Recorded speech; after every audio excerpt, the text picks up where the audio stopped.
Muy buenas tardes, soy Guillermo Vázquez Handal y me da mucho gusto darle la más cordial bienvenida a una emisión más de Emprende TV, aquí en la señal de Telefórmula esta tarde de domingo 16 de febrero. Como usted sabe, nos puede ver en el 157 de Sky, 121 de Easy, 153 de Megacable, 161 de Total Play y en el 354 de Dish.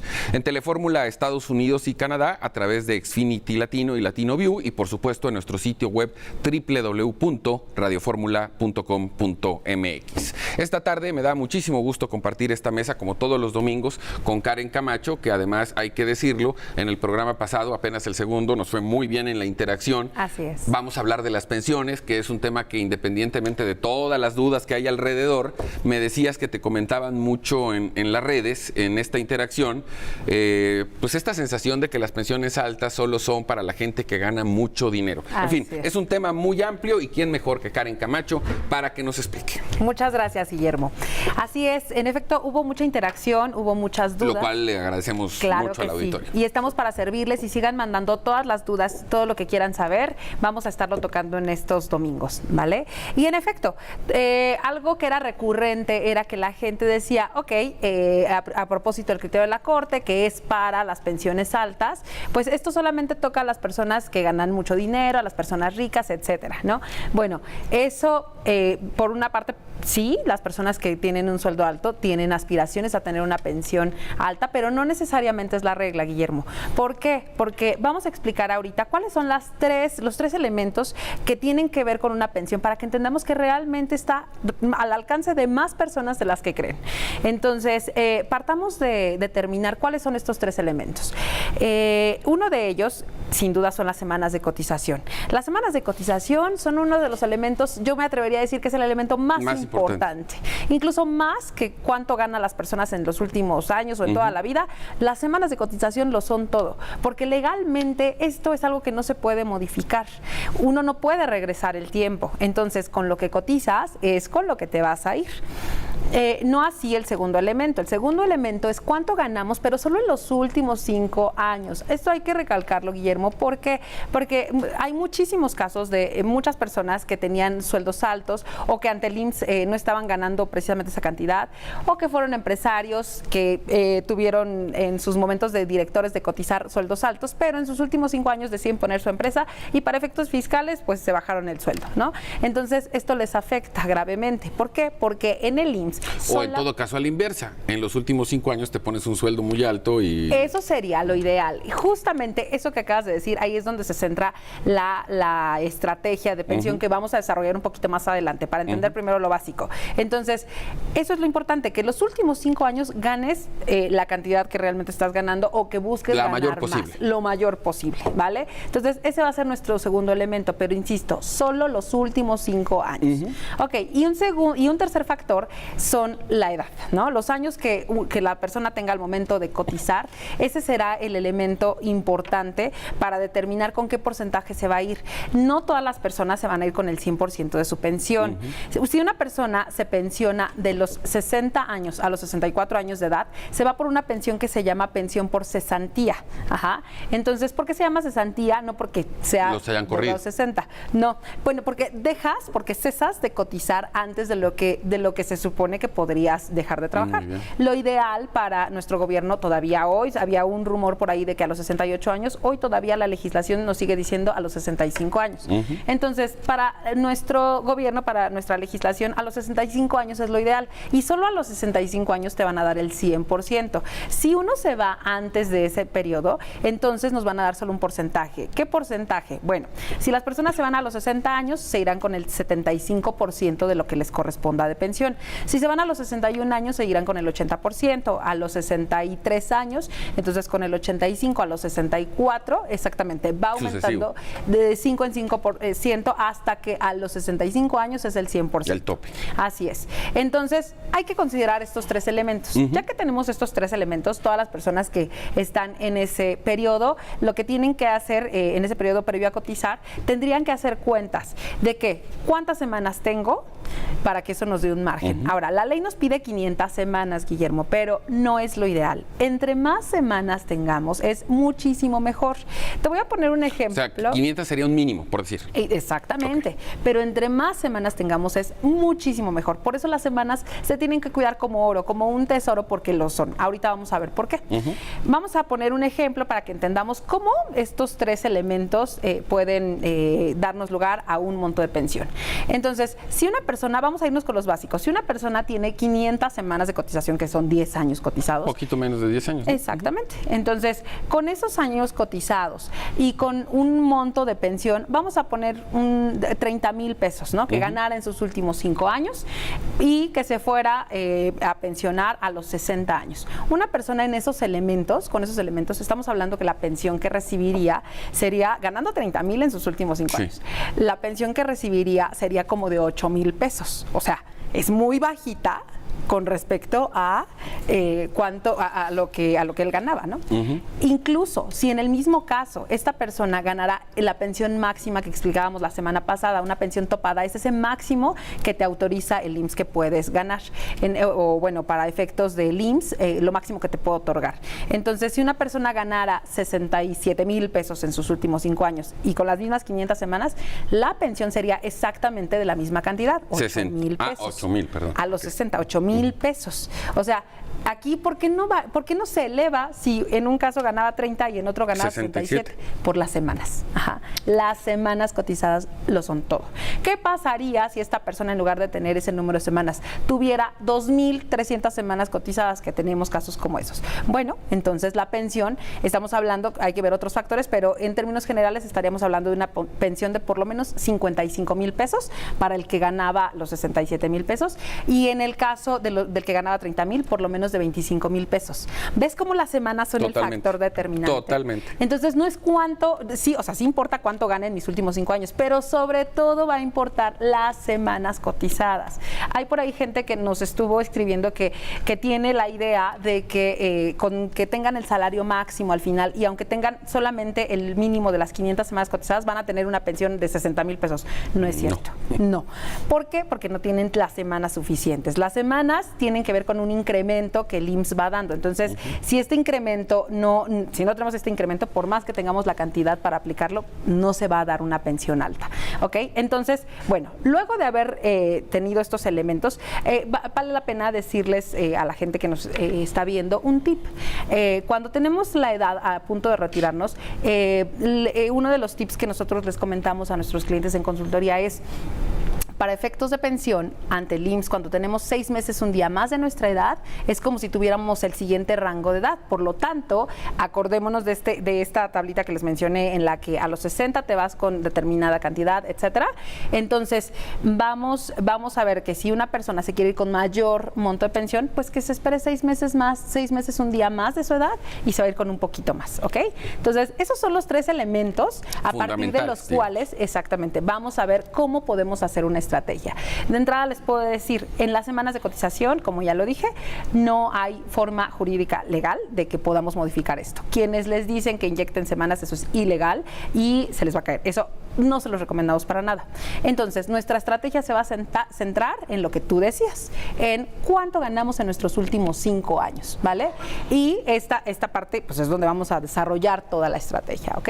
Entonces, ¿qué es importante mencionar también? Que tenemos que cuidar las semanas que nosotros creemos que cotizamos, corroborarlas ante los sistemas del IMSS, ¿vale? Eso es muy importante y es otro de las cosas que estaremos subrayando. Tenemos que revisar que los elementos... Ahí puede haber alguna diferencia por la razón que tú me digas, por un error, por un mal cálculo, y por eso siempre le insistimos que cada caso es diferente. Totalmente. Y que no se puede hablar de una generalidad, y que lo ideal es buscar la asesoría de un experto para analizar el caso particular. Así es, Guillermo, ¿sale? Entonces, vamos a cuidar mucho las semanas, vamos a cuidar que las semanas que ustedes tengan, a partir de ahorita ha habido, por cuestiones de sistema, etcétera, ha habido mucho desfase en las semanas cotizadas. Entonces, cuiden, por favor, todos los documentos que acrediten que ustedes están cotizando, cuídenlos mucho, porque ya vieron que las semanas cotizadas son lo más importante.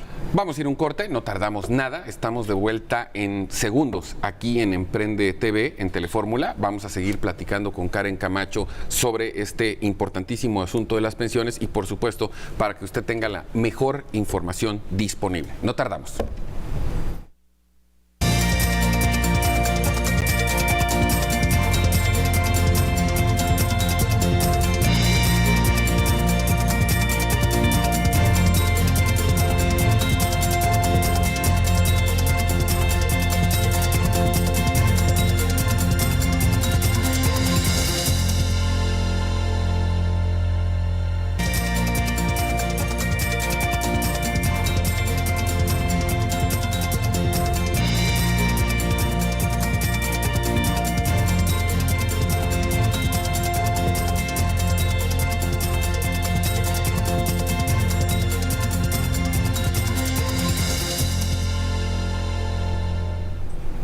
Continuamos en Emprende TV, continuamos con Karen Camacho, que nos está haciendo una explicación bastante a detalle respecto de la estrategia, se podría decir así para planear cómo pensionarte en las mejores condiciones posibles. Así es. En el primer bloque nos hablaste de los 3 aspectos fundamentales que son los que inciden, podríamos decir, en la conjugación, ¿no? Totalmente, Guillermo. Y ahora sí vamos a la parte de la estrategia. Entonces, ya quedamos cuáles son los elementos. Ahora, decíamos que nuestro elemento de nuestra estrategia se va a centrar en el elemento de cuánto ganamos en los últimos 5 años. Ahora, esto jurídicamente sí se puede modificar. Entonces, para todas las personas que ganen lo que ganen, no importa cuánto ganen realmente, si hacemos una estrategia sobre este elemento, entonces podemos hacer que ante el IMSS, y legalmente, todo está perfectamente establecido en la ley, ustedes pueden incrementar ese monto de pensión. ¿Cómo sería esto? Bueno, hay una famosa modalidad 40, que mucha gente conoce así, es una forma de cotizar ante el IMSS y se llama modalidad 40, o le llaman modalidad 40 porque antes de esta existen otras 39. O sea, realmente es por eso, porque hay un catálogo de muchas formas de cotizar ante el IMSS.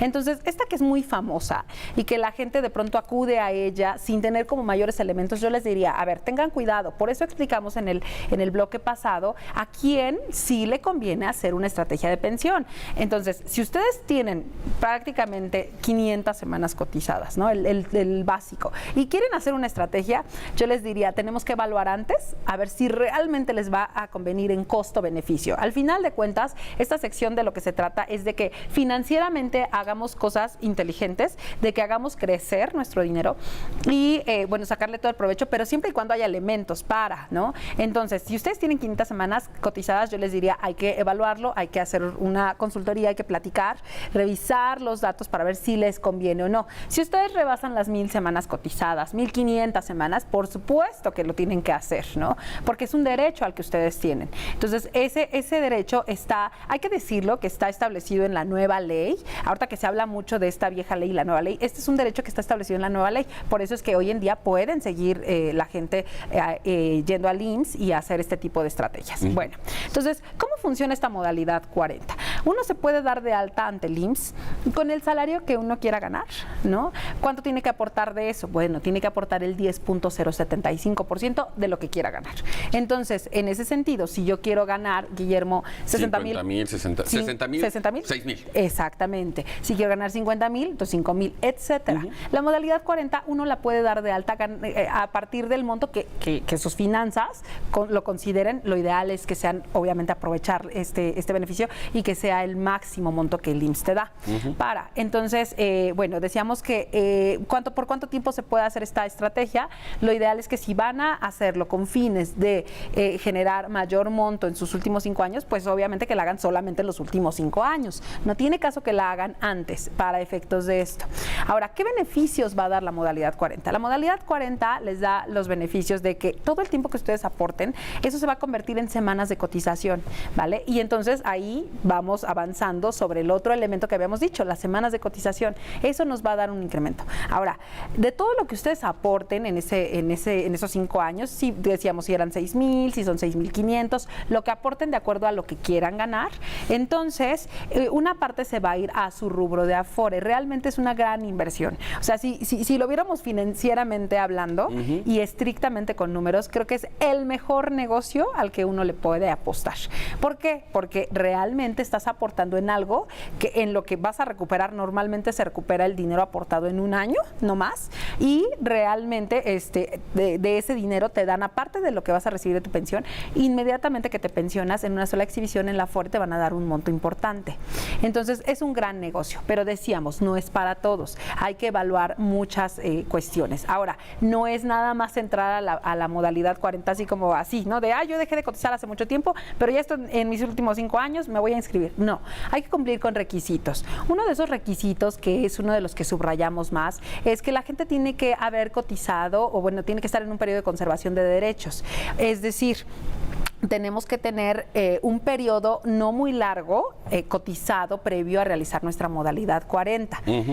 Esa conservación de derechos es igual a la cuarta parte de lo que uno ha cotizado. Entonces, cuando nosotros estamos en este punto de cotizar, tenemos que evaluar y decir, ok, voy a dejar de cotizar para entrar a este esquema en mis últimos 5 años. Y si llevo mucho tiempo sin cotizar, entonces lo que tengo que hacer es recuperar mi conservación de derechos. Esto, como lo vemos, bueno, hay que verlo en documentos ante el IMSS, hay que ver si estamos en ese periodo y si lo estamos, adelante, proseguir a la estrategia. ¿Ok? Entonces, una vez que ya decidimos que sí somos candidatos para entrar a la modalidad 40, aportamos durante nuestros últimos 5 años, se puede hacer esta aportación mensualmente, o también no todos saben que se puede hacer retroactiva. Es decir, yo me puedo esperar sin cotizar esos 5 años y llegar al IMSS y pagar hacia atrás mis 5 años completos. De golpe. Exactamente. O sea, te hablo que hay gente, de verdad uno aprende de los clientes. Hay gente que llega y dice, ¿sabes qué? Yo no tengo dinero, pero de pronto dicen, tengo la casa, tengo el carro, venden alguna propiedad y le apuestan a esto y reciben una pensión bastante decorosa, ¿no? En nuestro primer programa hablábamos de un caso que a mí me gusta mencionar mucho y justo quiero aterrizar todo esto en este caso. El caso de una señora de intendencia que en su vida no ganó más de 3,000 pesos. Mensuales, pero que tenía un número de semanas de cotización impresionante, ¿no? Tenía 2,400 semanas cotizadas, un poquito más. Y entonces... 20 y tantos años, ¿no? No, 40 y tantos años. Exactamente, o sea, toda la vida trabajando. ¿Y cuántos casos hay así allá afuera, Guillermo? De verdad. Entonces, bueno... Esta señora llega a nosotros, la señora más disciplinada que mucha gente, financieramente hablando, tenía su guardadito. Entonces, al plantearle esta posibilidad que tenía con todo este número de semanas cotizadas, la señora hace su estrategia, pasan los 5 años y ella como que lo dudaba, pero bueno, hizo su estrategia. Y a la hora de pensionarse... ¿Aporta al final la cantidad? Los últimos 5 años, exactamente, cubre ese monto. Y entonces, la señora hoy está pensionada con 62,000 pesos mensuales, ¿no? A quien le mandamos un saludo, por cierto. Pero bueno, entonces se puede hacer. O sea, lo que voy es a que no es solamente para la gente, para los directores, quienes están ganando estos No, es que, a ver, la explicación está más clara. Seguramente muchos no lo entendíamos o no lo entendemos por la falta de asesoría. Por eso insisto, esto es una estrategia, es una planeación. Hay que conocer la ley, hay que conocer los secretos de lo que esto puede representar. Pero este ejemplo que pones de la señora creo que es revelador. Exactamente. Entonces, cualquier persona que esté cotizando, cualquiera realmente puede tener acceso a una de estas estrategias. Pero insistimos, no es para todos. Entonces, cada caso. Exacto. Porque si tienen 500 semanas, yo les diría... Por más. No, exactamente. Por más. Exactamente. Entonces, habrá quien diga, bueno, les conviene quizá, pero costo-beneficio van a recuperar mucho después, exactamente, ese dinero invertido. Pero de que se puede, se puede. Entonces, subrayadísimo, no es es solamente para la gente que gana bien. Cualquiera de ustedes, de hecho, decían también, ¿y a qué edad es la edad a la que hay que hacer una estrategia? Bueno, yo les diría, entre más jóvenes, porque a la gente a veces llega a los 55 y quiere verle el tema de su pensión, o a los 60 y quiere ver el tema de su pensión, tenemos que estirar ahora el tiempo, ¿no? Realmente tenemos gente de 48 años. Sí, porque la diferencia del beneficio es enorme. Claro, claro. Y cualquiera puede aspirar a este beneficio. ¿Quiénes son candidatos? Decíamos, esto es para la vieja ley, para quienes cotizaron antes del 97. Eso es muy importante. De hecho, tenemos un caso que igual nos escribió, que está en el norte, esta persona cotizó 3 días nada más, 3 días en la vieja ley, a inicios en enero del 97, y dudaba si estaba o no. Ya lo investigamos, ya revisamos, corroboramos que sí. Esta persona tiene 47 años. O sea, Guillermo, entonces ahora que ya se enteró que tiene esto, está haciendo su estrategia. Y aún cuando estés desempleado, hay muchos mecanismos en los que podemos trabajar para que no se pierdan las semanas cotizadas. No necesariamente tienes que estar bajo patrón. El IMSS, insisto, se llama modalidad 40 porque atrás hay 39 más. Pues creo que sería un tema muy interesante para tocar en lo subsecuente, que esas personas que no tienen trabajo, ¿cómo le pueden hacer para seguir? Así es, y lo vamos a tocar, claro que sí. Entonces, bueno, subrayado es para todos. Si tienen 47 años, 46, 48, etcétera, es el momento ideal para hacer una estrategia, para hacer una planeación, y cuiden sus semanas. Lo subrayo ahora más que nunca, cuiden sus semanas. Recuerden que no podemos darnos el lujo, hoy ya no, de cometer un error antes de llegar a la pensión. No se puede. ¿Por qué? Porque no podemos, tenemos que evitar al máximo caer en un juicio, en un tribunal. Insisto, aunque sea repetitivo, esto tiene que ser de la mano de alguien que le asesore profesionalmente, con pleno conocimiento de causa, porque el riesgo de cometer un error es muy alto y la diferencia en dinero va a ser gigantesca. Exacto. Evidentemente, como todos los domingos, mientras nosotros estamos platicando, han estado saliendo en pantalla la forma de contactar a Karen Camacho, que por supuesto con todo el interés va a responder a todas sus dudas e incluso le podrá brindar el servicio de la asesoría, que ya sé que soy muy terco, pero sin asesoría la diferencia entre tener una buena pensión o no es gigantesca. Gigantesca, y el riesgo de caer en un juicio ahora es todavía más grave.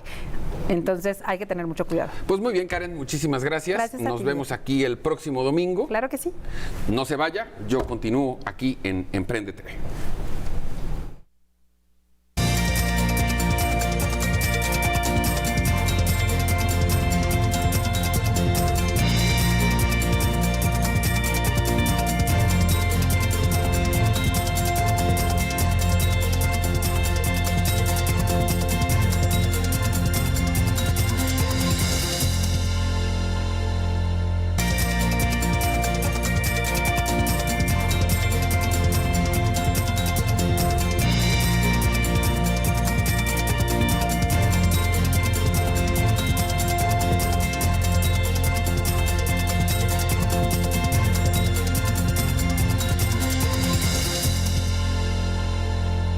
Continuamos en Emprende TV y como todos los domingos es un placer compartir esta mesa con Agustín Domínguez. Agustín, bienvenido.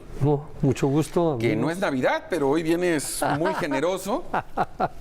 El ropaje de la arquitectura son unos libros que amablemente Agustín viene a compartir con usted, de arquitectura y algo más. Así es. Las primeras personas, son varios libros, que se comuniquen al Twitter de nuestro productor, @MiguelVitar, ¿verdad, Miguel? @MiguelVitar, se coordinan con él y él les hará el gran favor de entregárselos físicamente, supongo aquí en las instalaciones de Telefórmula. Muchas gracias, Agustín. Memo, con mucho gusto. Y ya entrando en materia, hoy vamos a platicar en seguimiento de lo que hemos venido comentando en los programas anteriores de esquemas de financiamiento para la infraestructura. Partiría de ese primer concepto, Agustín. Sí, el financiamiento de la infraestructura que es necesario en todos los países del mundo. Partiríamos aquí, vamos a irnos un poquito más hacia la parte de la infraestructura hospitalaria, como lo habíamos platicado. En el caso, por ejemplo, de la infraestructura son los recursos propios. Ahí solo cabe... Lo que se asigna en el presupuesto, por decirlo. No, recursos propios. Ah, la captación. Lo que tú tienes, que es el único caso del área de gobierno, es el IMSS. ¿no? Pero, bueno, pues la iniciativa privada tiene recursos propios. Y de ahí parten ya los financiamientos, ya sea con crédito. El crédito puede ir basado en la banca de desarrollo, si el gobierno de un país quiere apoyar al desarrollo con la banca de desarrollo o la banca privada. En este caso serían Afinsa. O Banobras. O Banobras. Sí, pero por ejemplo, hay un financiamiento barato que algunos países están utilizando y que vale la pena comentarlo, que es el del BID, el Banco Interamericano de Desarrollo. Tiene un gran defecto. Tienes que trabajarme. Hay que talonearle. ¿Sí? Hay que talonearle primero para ubicar y en qué quieres aplicar ese. ¿Aquí no aplica de que lo barato siempre sale caro? No. ¿Es al revés? No, es al revés. Sí, pero finalmente, ¿qué pasaría en un país como nosotros o como algunos otros que sé que lo están aplicando, como es el caso de Nicaragua? ¿Qué hacen? Bueno, yo tengo una deuda. ¿Dónde has estado trabajando recientemente? ¿No? Así es, sí, señor. Y le estamos haciendo, están desarrollando infraestructura hospitalaria en forma impresionante, ¿eh? Muy bien, de muy buen nivel. Ellos, por ejemplo, dijeron, bueno, que me financie el Banco Interamericano de Desarrollo, me financia el costo de la infraestructura y ya yo, gobierno, me encargo de la operación. Correcto. ¿Sí? Ahí, por ejemplo, vienen esos esquemas. Y el otro esquema es la infraestructura financiada.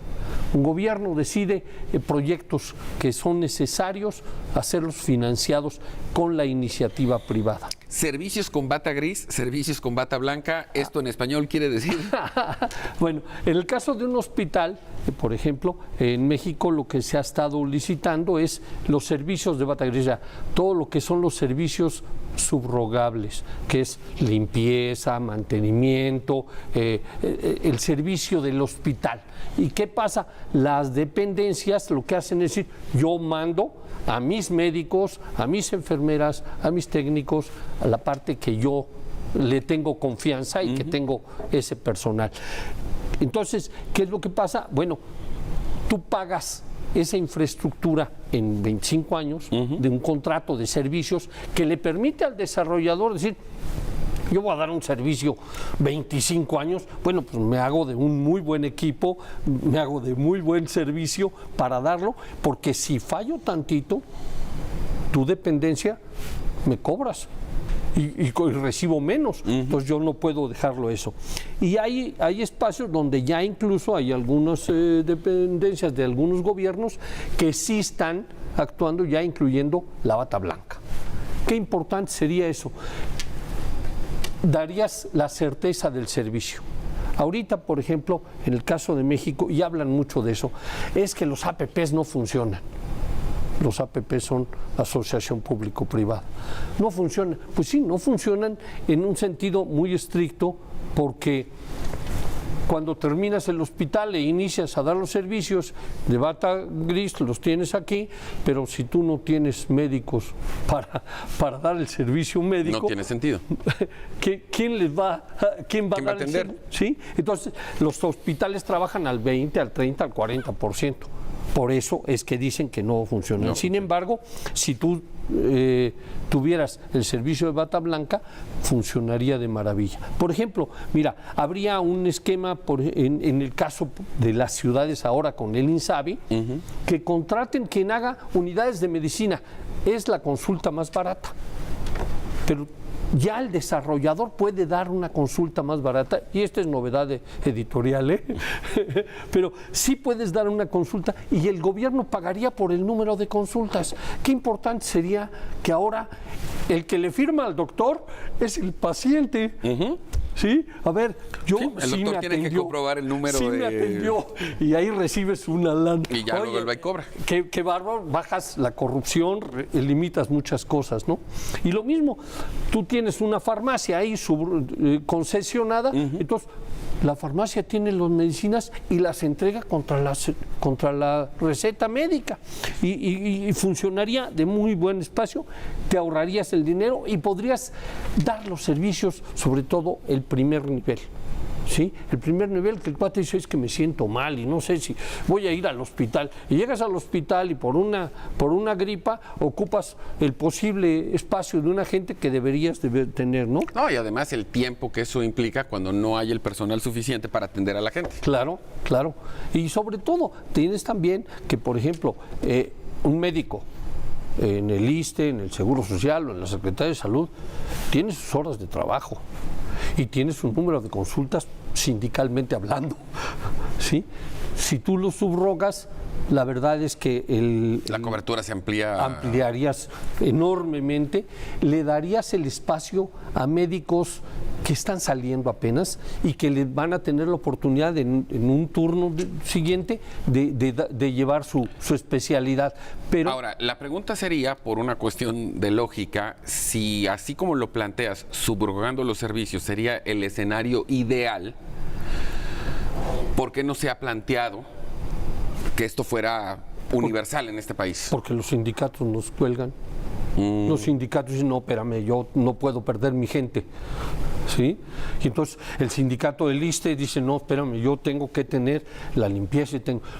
Se logró vía esto, que de otra manera no hubiéramos hecho los hospitales, que los servicios de limpieza, que pues no los tiene que dar el gobierno, los da mejor una empresa que se dedica a la limpieza y que la gente va a estar capacitada y con equipo para trabajar más rápido. Que eso se hace a través del outsourcing, que por cierto es un tema que se está discutiendo ahora en el Senado. Ándale. Y con esto que explica Agustín, queda clarísimo que hay quienes se distraen o se confunden queriéndolo quitar cuando es una solución. Es una solución. Cuando se hace bien, también hay que decirlo. Claro, no, y con todas las de la ley. Sí, porque también hay outsourcing malo. O sea, también. Lo sabemos que es así y hay quienes se quieren dar la bolsita a la izquierda, que no es, cuando no se puede. ¿Sí? No, esa parte de la subrogación de servicios invariablemente será más barata. Y yo te aseguro. No, y especializada, con gente que está en el tema. Claro, y que el cuate va a traer el trapeador que se exprime inmediatamente y no el de gobierno que va a ir a ver si lo exprime, ¿verdad? Porque esa es la realidad. Tienen todas sus características, pero los servicios cambian y ahora la tecnología ha aumentado muchísimo. Entonces, servicios, por ejemplo, como resonancias magnéticas, como tomografías, pues oye, dalo. A ti, tú que vas a tener una resonancia, ¿qué te importa que te la hagan a la 1 de la mañana? Bueno, es igual que te la hagan a la 1 de la mañana o a las 12 del día, porque no necesitas ir en ayunas y no necesitas nada, sino al revés, estás utilizando al máximo tus equipos para dar el servicio de lo que se requiere. Eficiencia pura. Así es, nada más. A mí no me interesa que el aparato esté dando vueltas sin que pase nadie. Nos queda un minuto. ¿Con qué concluiríamos esta plática de hoy? Que deberíamos iniciar un proceso de trabajo como gobierno, ¿sí?, para dar estos servicios bien hechos. El gobierno paga muy cara la infraestructura, sí, porque paga a un costo muy alto, cuando si tiene el dinero podría pagar la infraestructura y subrogar los servicios. Al final los servicios subrogados van a ser más baratos que los otros, como lo hacen en el caso de la hemodiálisis y otros. Pues, ¿no? ¿Y los sindicatos? No, bueno, pues hay que negociar. Sí. Hay que trabajar. La realidad es que esta sería la solución. Sí, claro. Y evidentemente, así como comentamos este tema, lo estaremos haciendo todas las semanas respecto a todo el ámbito que abarca la infraestructura. Teníamos Agustín, ganas sí, de platicar sobre presupuesto, por ejemplo. ¿Cómo la próxima semana, presupuesto? Próximo domingo. De antemano, muchas gracias, como siempre, Agustín. Muchas gracias de parte de nuestro auditorio por los libros. Ya sabe, @Miguel Vitar, y ahí se los entregamos. Voy a un corte, no tardo nada, volvemos de inmediato a Emprende TV.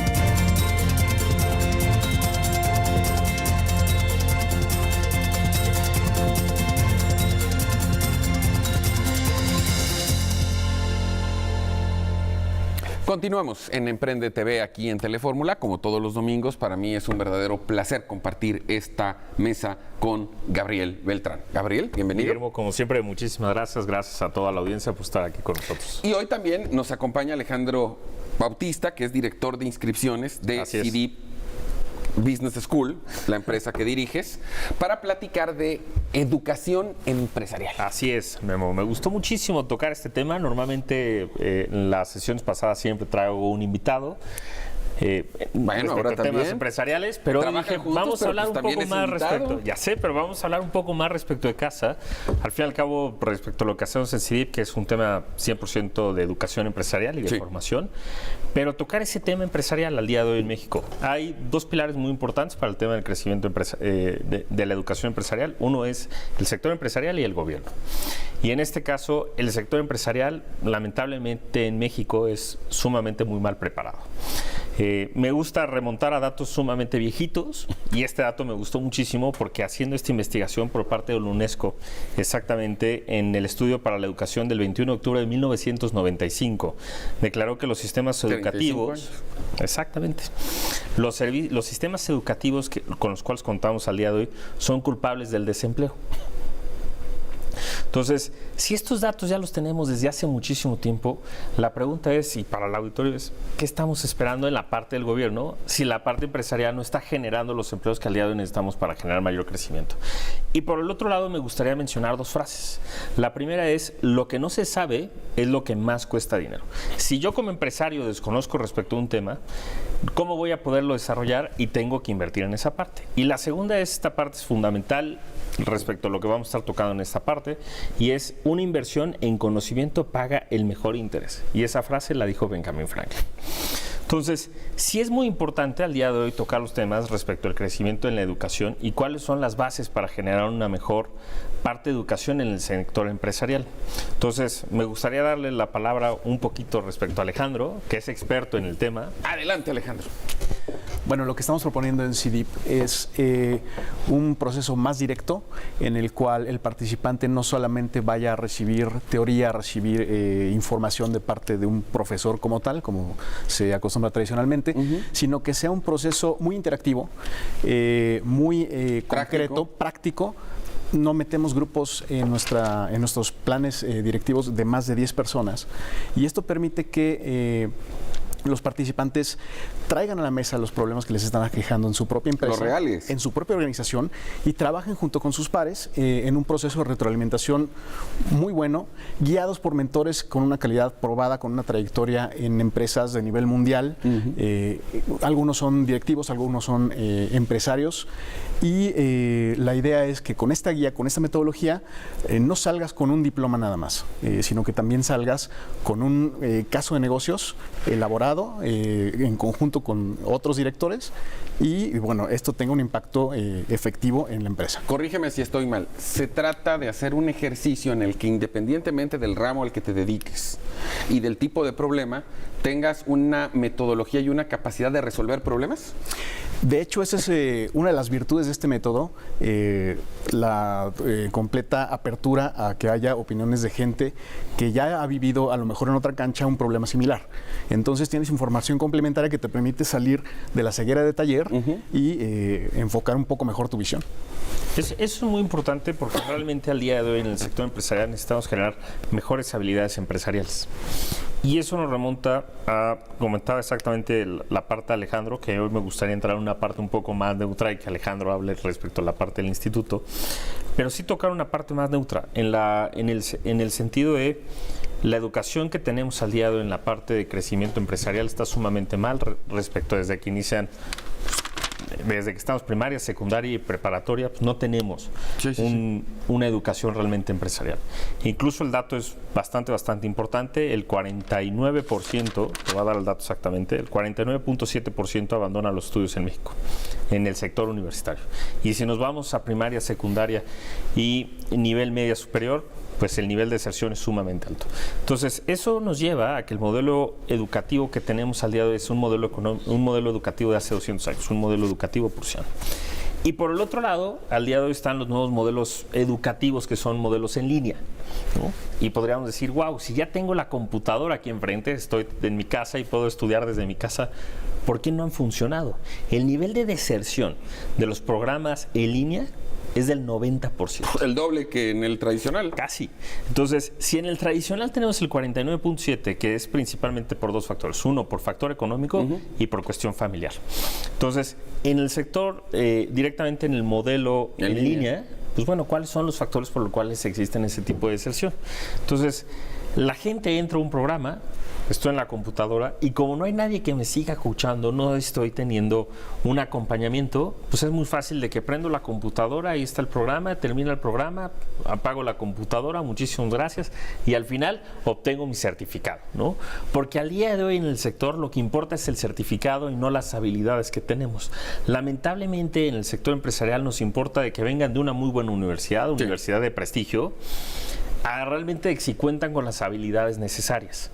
Entonces, sí es muy importante que al día de hoy podamos trabajar en esa parte. Incluso un dato bien importante es que en el sector de deserción hay mayor deserción por parte de los hombres que en el caso de las mujeres, en el nivel universitario. Mientras en niveles inferiores es completamente inverso, porque los hombres entran a trabajar muchísimo más jóvenes. Entonces, me gustaría tocar que al día de hoy una de las principales cuestiones para la parte de generar un mejor modelo educativo, necesitamos mayor creatividad. Por eso incluso en la primera sesión que llegamos a tener en este programa, donde invitamos a Jorge Pulflea, tocamos el tema de innovación. Y necesitamos creatividad, innovación y generar mejores habilidades empresariales. Entonces ahí sí me gustaría dejarle un poco la palabra. Adelante, Alejandro. Justamente algo que ha venido aquejando un poco la educación es, manejamos las mismas teorías. La actualización docente ha profundizado en cuanto a las metodologías didácticas, sin embargo, es difícil, sobre todo para la mayoría de las escuelas, tener la infraestructura adecuada, la preparación para utilizarla y ¿La orientación? La orientación pudiera ser la guía de una persona que esté en el campo de batalla. Muchas veces en el campo de la educación lo que se sufre es que muchos profesores de tiempo completo, el contacto que tienen con el mundo real, con la empresa, es bastante estrecho bastante escaso. Y por el lado contrario, la gente que tiene el conocimiento en el día a día, no necesariamente tiene las capacidades docentes para llegar y transmitirlas dentro del aula. A ver, te lo pregunto en el caso de CIDIP. Una cosa es estudiar para emplearte y otra cosa es estudiar para emprender. Exactamente. Y esa es justamente otra de las afecciones que tiene el sistema educativo, particularmente el mexicano. Todavía estamos preparando exactamente futuros empleados, futuros supervisores, gerentes, etcétera, etcétera. Hasta hace muy pocos años algunos programas educativos han tomado el tema del emprendimiento, pero sigue estando muy alejado de la población en general y sigue estando en términos socioeconómicos también muy alejado de la gente que se anima a emprender en un nivel medio, ya no digamos la gente que pone su tiendita de barrio, la gente que empieza a hacer un pequeño negocio en su casa, en su taller. Entonces, hay un hueco bastante vulnerable que nos deja a nosotros, porque al final eso también limita el crecimiento de la economía mexicana. Pero por decirlo así, lo que CIDIP Business School hace no es preparar contadores, licenciados en administración de empresas, es preparar empresarios para resolver problemas prácticos de la vida real. Porque estamos hablando de que la mayoría de los empresarios en México carecen de una buena educación en la parte empresarial. O sea, estás hablando que la mayoría de los empresarios que han tenido éxito, la última capacitación o educación que tuvieron en promedio ha sido más de 30 años. Entonces, lamentablemente están sumamente desactualizados. Entonces, es que es empírico. Sí, o sea, empiezo a operar, me va muy bien en la parte de operación y sobre la operación voy, pero nunca tengo esa parte de guía que me vaya diciendo, oye, por aquí no vayas, por aquí ve mejorando, e ir teniendo un tema de actualización respecto a temas que son sumamente relevantes. Y especialización. Exactamente. Dependiendo de tu giro de negocio. Sí, hay... Durante la plática hemos estado poniendo tu página web. Quiero suponer que ahí podrá nuestro auditorio encontrar los cursos, todo lo que ustedes hacen para la oferta, digamos. Realmente Realmente nosotros operamos en la parte CIDIP, por eso me voy a ir un poco, voy a dejar la parte neutra y voy a regresar. Un minutito ya para terminar. En CIDIP operamos 3 programas. 2 programas son 100% programas directivos y otro programa que se llama Leadership Programs, que son enfocados a materias de especialización en el sector empresarial de temas muy específicos, temas como inteligencia artificial, temas como marketing en el futuro y tema de disrupción empresarial. Y algunos de análisis político que he tenido la gran fortuna y el orgullo de participar. Encantado, mi estimado Memo, de que nos acompañes. No, hombre, es un honor. Alejandro, Gabriel, como siempre, muchísimas gracias. Quiero suponer que la próxima semana, este tema, independientemente de lo que iremos desarrollando a lo largo de las semanas, con la interacción que tengas con el auditorio, podríamos incluso replantearlo, ¿no? Claro, con muchísimo gusto, Memo. Nos dará mucho gusto. Y si no, como siempre, traerás algún invitado muy interesante. Claro que sí. Gracias a los dos, pero sobre gracias. todo gracias a usted por acompañarnos en una emisión más de Emprende TV esta tarde de domingo. Por supuesto, le esperamos aquí la próxima semana. También le espero los sábados en Diálogo Abierto, siempre en la señal de Telefórmula.